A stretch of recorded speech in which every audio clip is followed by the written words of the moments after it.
राम राम जी साਰਿਆਂ ने। मैं तारा साथी मोहित पुनिया बैठा हम सारे का जॉब्स टारगेट यूट्यूब चैनल पर एक बार फिर से स्वागत करूँ हूँ। कल था ना वीडियो पे बहुत घना प्यार दिया भाई, उसके लिए आप सारे का धन्यवाद। ठीक है भाई, आज फिर आप ही वो इंडिया जीके का भारतीय राज्य व्यवस्था का जो टॉपिक है पॉलिटिकल साइंस जो आप ही ना शुरू कर रखी है, उससे आज आप अगला टॉपिक शुरू कराएंगे संविधान की अनुसूचियां। मोस्ट इंपॉर्टेंट टॉपिक है भाई। आपका HCS का जो एग्जाम है उसका हमें पक्का होगा इसमें तो पर्सन, HSSC का जो सा एग्जाम है उसका हमें भी होगा। ठीक है, चाहे SSC के पेपर देते उनका हमें भी आया कर। भारत की संविधान की अनुसूचियां का हमें तो पर्सन।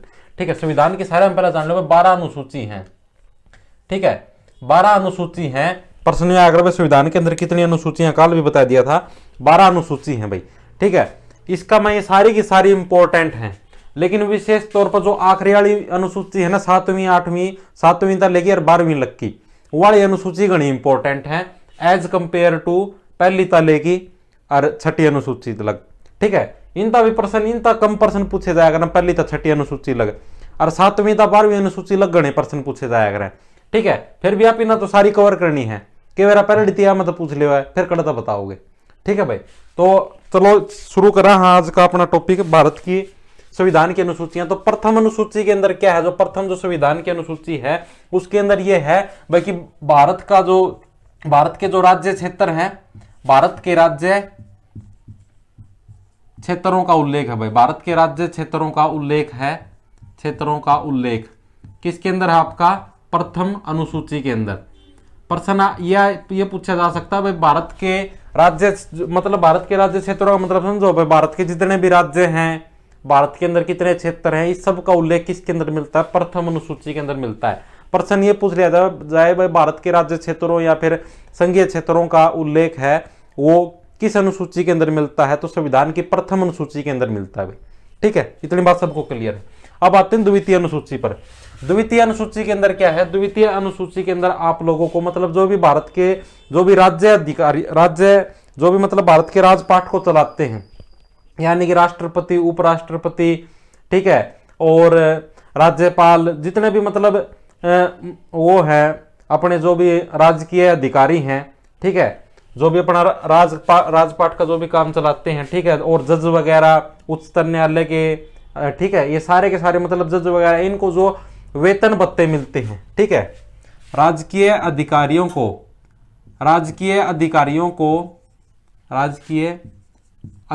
को देखो मैं आप लोगों को इनको याद करने की ट्रिक भी बताऊंगा। राजकीय अधिकारियों को मिलने वाले वेतन भत्तों का उल्लेख किस में मिलता है, मिलने वाले वेतन भत्ते। ठीक है, मिलने वाले वेतन मतलब कितना वेतन मिलता है और एक्स्ट्रा के जो भत्ते बातें मिले करें भाई, यो भत्ता हो गया, यो भत्ता हो गया, यो बड़का का फीस मिल गया नू मिल गई, तो ये सारा का सारा सिस्टम किसका मिला है, संविधान की द्वितीय अनुसूची के अंदर है ये सारा का सारा सिस्टम। इसमें राष्ट्रपति भी, उपराष्ट्रपति भी, प्रधानमंत्री भी, राज्यपाल भी, उच्च न्यायालय के जज वगैरह सब के में आ गया इसका में। ठीक है, उन सबको जो वेतन भत्ते मिलते हैं तो इसका उल्लेख किसके अंदर है, संविधान की द्वितीय अनुसूची के अंदर है। तृतीय के अंदर क्या आता है, तृतीय के अंदर ये जो भी है, जो भी ये राजपाट संभालने वाले, जो राजकीय व्यवस्था वाले, ये जो शपथ लेते हैं, ठीक है, राजकीय अधिकारियों की शपथ, ठीक है, राजकीय अधिकारियों की शपथ का उल्लेख। ठीक है भाई, मतलब भाई अधिकारियों को मतलब जो भी राजपाट संभालेगा भारत देश का तो उसको शपथ वगैरह लेनी है। ठीक है, राजकीय अधिकारियों की शपथ का उल्लेख है वो संविधान की कौन सी अनुसूची के अंदर मिलता है, तो वो संविधान की तृतीय अनुसूची के अंदर मिलता है। प्रश्न पूछ लिया जाए भाई राजकीय अधिकारियों की शपथ लेने का उल्लेख है वो कौन से अनुसूची के अंदर मिलता है, तो तृतीय अनुसूची के अंदर मिलता है भाई। ठीक है, आप लोग साथ के साथ नोट किया करो भाई, नोट करोगे तो याद रहेगा ज्यादा टाइम तक। चौथी अनुसूची के अंदर क्या है, मतलब भारत के जितने भी राज्य क्षेत्र हैं, ठीक है, मतलब जितने भी भारत के राज्य हैं तो उनके द्वारा जो राज्यसभा के अंदर जो प्रतिनिधित्व किया जाता है, ठीक है भाई, वो कैसे किया जाएगा, तो इस सब का उल्लेख आपका चौथी अनुसूची के अंदर मिलता है। ठीक है, यानी कि जो भारत के राज्यों द्वारा उसका मतलब राज्यसभा के अंदर प्रतिनिधित्व, राज्यसभा के अंदर जो प्रतिनिधित्व है, राज्यसभा के अंदर प्रतिनिधित्व ये कौन सी अनुसूची के अंदर है? ये आपका चौथी अनुसूची के अंदर है। संविधान की चौथी अनुसूची के अंदर भारत के राज्यों द्वारा राज्यसभा के अंदर कैसे प्रतिनिधित्व किया जाएगा, इस सब का उल्लेख संविधान की चौथी अनुसूची के अंदर दिया गया है। ठीक है भाई, ये तो हो गया आप लोगों की 4 अनुसूचियां। अब आते हैं अभी 5वीं अनुसूची पर। ठीक है भाई, ये इंपॉर्टेंट है, कभी इसको मजाक में ना लियो भाई, पाछा पछताओगे। 5वीं अनुसूची के अंदर क्या है? जो भी अनुसूचित जाति या जनजाति के लोग हैं उनके द्वारा जो प्रशासक के अंदर क्या भूमिका रहेगी, जो अपना जो प्रशासन होता है किसी भी शहर का, उसके अंदर अनुसूचित जाति या जनजाति के लोगों की क्या भूमिका रहेगी, तो उसका उल्लेख आपका संविधान की 5वीं अनुसूची के अंदर मिलता है। ठीक है, अनुसूचित जाति या जनजाति, अनुसूचित जाति या जनजाति, ठीक है, जाति या जनजाति का प्रशासन में क्या प्रतिनिधित्व है, का प्रशासन में महत्व। ठीक है, महत्व लिख सकते हो आप, प्रशासन में महत्व। तो ये इसका उल्लेख कहां पर मिलता है? आपका संविधान की 5वीं अनुसूची के अंदर मिलता है। देखो मैंने पहले बता दिया था भाई, 7वीं से लेकर 12वीं अनुसूची मोस्ट इंपोर्टेंट है। ठीक है, ये ज्यादा इतनी इंपॉर्टेंट नहीं, इनसे कम ही प्रश्न पूछे जाते हैं, एक आधी बारी प्रश्न आया हुआ है इनके अंदर था। ठीक है, जो अगर कदे नु पूछ लिया भाई राज्यों द्वारा राज्यसभा के अंदर प्रतिनिधित्व का उल्लेख कौन सी अनुसूची का हमें मिला है, तो जो अगर चौथे का हमें मिल गया तो इस डालकर इनका मैं तो कम प्रश्न पूछे जाया करें। जो मेन इंपॉर्टेंट प्रश्न हो 7वीं से लेकर 12वीं अनुसूची का मैं तो पूछे जाया करें। ठीक है, फिर भी ये अपना काम के हैं। अब आगे हैं भाई आप ही 6ठी अनुसूची पर। ठीक है, 7वीं से मोस्ट इंपॉर्टेंट है, निशान लगा लियो। 6ठी के अंदर क्या है? जो भी अपने जो असम त्रिपुरा जैसे राज्य हैं, असम त्रिपुरा ये छोटे राज्य हैं जो से, इनके अंदर जो जनजातीय जो शासन है, ठीक है, जनजातीय प्रशासन, उसकी व्यवस्था किसके अंदर है? जनजातीय प्रशासन, जनजातीय प्रशासन है इसकी व्यवस्था, जनजातीय प्रशासन की व्यवस्था। ठीक है, की व्यवस्था, इसका उल्लेख किसके अंदर मिलता है? आपका व्यवस्था का उल्लेख संविधान की 6ठी अनुसूची के अंदर मिलता है। अब आकी अपनी 7वीं और मेन अनुसूची नोट कर लेना, निशान लगा लेना, मोस्ट इंपोर्टेंट अनुसूची है भाई। ठीक है, 7वीं अनुसूची के अंदर क्या है? इसके अंदर 3 विषय होते हैं। एक तो संघ सूची, संघ सूची, एक होता राज्य सूची, ठीक है, राज्य सूची, और एक होता समवर्ती सूची, समवर्ती सूची। ये तीनों की तीनों सूचियों से प्रश्न पूछे जाते हैं भाई। ठीक है, प्रश्न कैसे पूछे जाते हैं? इनके अंदर विषय हैं अलग अलग, संघ सूची के अंदर अलग विषय है, राज्य सूची के अंदर अलग विषय है, और समवर्ती सूची के अंदर अलग विषय। इनसे प्रश्न पूछे जाते हैं भाई, जैसे कि ये जो विषय है कृषि वाला विषय, ये कौन सी सूची से संबंधित है, या फिर प्रश्न दे देंगे भाई राज्य सूची से संबंधित इनमें से कौन सा विषय है या कौन सा नहीं है। तो आप सिर्फ मेन विषयों की बात करें, विषय तो इनके अंदर 80-90 है। तो संघ सूची के अंदर कौन से विषय आते हैं? रेल, जो भी मतलब राष्ट्रीय स्तर के विषय हैं, रेल, डाक, राज्य मार्ग। ठीक है, मतलब ये समझ लो जो भी मतलब राष्ट्रीय स्तर के जो भी विषय हैं, राजमार्ग हो गए, राज्य मार्ग नहीं, राजमार्ग, जो भी राजमार्ग होते हैं। ठीक है, और जो भी मतलब हाई लेवल के जोन से विषय हैं, ठीक है, रक्षा, ठीक है, तो इस प्रकार के जो भी राष्ट्रीय स्तर के जो भी विषय हैं, तो वो सारे के सारे आपके किस सूची के अंदर मिलेंगे? संघ सूची के अंदर मिलेंगे। आप लोगों को मतलब देखो सारे के सारे विषय बहुत ज्यादा है, याद करने भी इम्पॉसिबल है, फिर भी मैं आप लोगों को देखो ट्रिक बताने लग रहा हूं भाई, संघ सूची के अंदर कौन से विषय आएंगे जो भी आपको लगे भाई ये तो राष्ट्रीय स्तर का मामला है। ठीक है, जैसे कि भाई कुछ भी मतलब राष्ट्रीय स्तर का जो भी आपको मामला लगे, आप लोग एक बार इसका स्क्रीनशॉट ले लीजिए भाई, संघ सूची का जो भी आपको राष्ट्रीय स्तर का जो भी मामला लगे ना, तो सारे के सारे आपके किसके अंदर आते हैं? संघ सूची के अंदर आते हैं। ठीक है, और भी जैसे कि आपका जनगणना का हो गया भाई, जनगणना का भी आपका मामला कैसा है? राष्ट्रीय स्तर का है, जनगणना का हो गया। और इससे अलग मुद्रा का हो गया, अपना जो करेंसी होती है उससे संबंधित मामला, ये भी राष्ट्रीय स्तर का है। ठीक है, जनगणना हो गया, मुद्रा हो गया, रेल, डाक, राजमार्ग, और जैसे कि टेलीफोन सेवाएं होगी, ये भी आपकी किसकी हैं? राष्ट्रीय स्तर की है। तो इस प्रकार के जो भी विषय हैं, जो भी मतलब राष्ट्रीय स्तर के विषय, सारे के सारे संघ सूची के अंदर शामिल होंगे। ठीक है, इनके नाम आपको याद रखने हैं। दूसरा तब राज्य सूची, प्रश्न यही पूछा जाता है, 4 ऑप्शन दे देंगे, उनके अंदर से एक इस प्रकार का विषय नहीं होगा। ठीक है, और ऐसे बोल देंगे भाई संघ सूची का कौन सा विषय नहीं है, तो आप लोगों को देखना भाई ये तो सारे संघ सूची के हैं, ये नहीं है।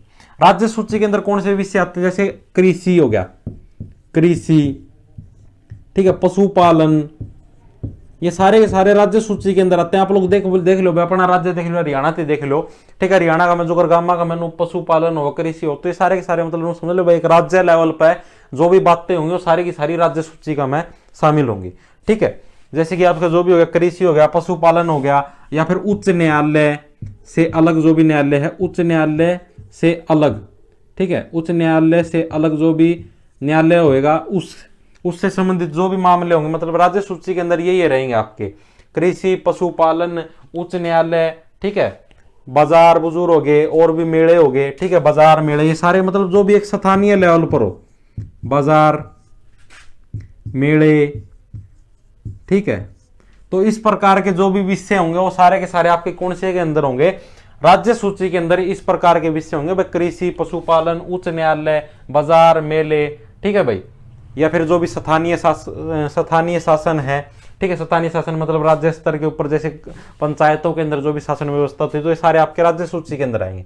अब मेन इंपॉर्टेंट आती है समवर्ती सूची, ठीक है, इससे संबंधित भी प्रश्न पूछे जाते हैं भाई। समवर्ती सूची के अंदर मतलब 4 ऑप्शन दे देंगे भाई, समवर्ती सूची के अंदर कौन कौन से मामले हैं, ठीक है, तो कौन कौन से हैं भाई, वन, ठीक है, वनों से संबंधित, और जनसंख्या नियंत्रण, जनसंख्या नियंत्रण, ये मामले भी आपके समवर्ती सूची के अंदर आते हैं, जनसंख्या नियंत्रण, पशुओं के प्रति क्रूरता, पशुओं के प्रति क्रूरता, पशुओं के प्रति क्रूरता, तो इस प्रकार के ये मामले भी आपके किसके अंदर आते हैं, क्रूरता, क्रूरता, ये मामले भी किसके अंदर आते हैं, आपके समवर्ती सूची के अंदर आते हैं।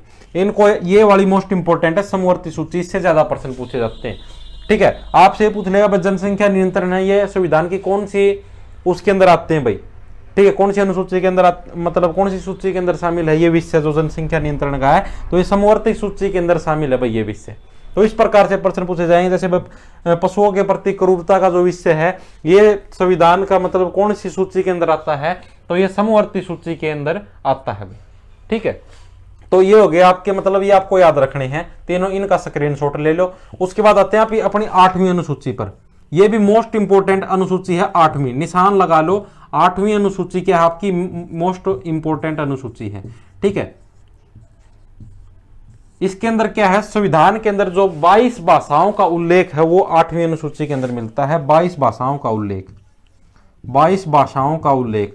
प्रश्न बहुत बार रिपीटेड है भाई, संविधान के अंदर 22 भाषाओं का उल्लेख है, ये संविधान की कौन सी अनुसूची के अंदर मिलता है, तो 8वीं अनुसूची के अंदर मिलता है। निशान लगा लो, मोस्ट इंपोर्टेंट, नु सटार लगा लो, रट के चले जियो, पक्का होगा इसमें मतलब प्रश्न, ठीक है। संविधान की 8वीं अनुसूची के अंदर क्या मिलता है, 22 भाषाओं का उल्लेख मिलता है, भाषाएं याद रखने की जरूरत को नहीं। 9वीं अनुसूची, 9वीं का मतलब 9वीं अनुसूची है, इसका मैं के है, मैंने क्या बताया था भाई, मतलब 6ठी का पाछा जितनी भी अनुसूची है ना, सारी की सारी मोस्ट इंपोर्टेंट अनुसूची है, ये धरती याद रखनी है, ठीक है भाई। इसके अंदर क्या है भाई, 9वीं अनुसूची का मैं जो भी राज्य के द्वारा जो भी मतलब संपत्ति है उसके अधिग्रहण संबंधी अधिकार, ठीक है, राज्य द्वारा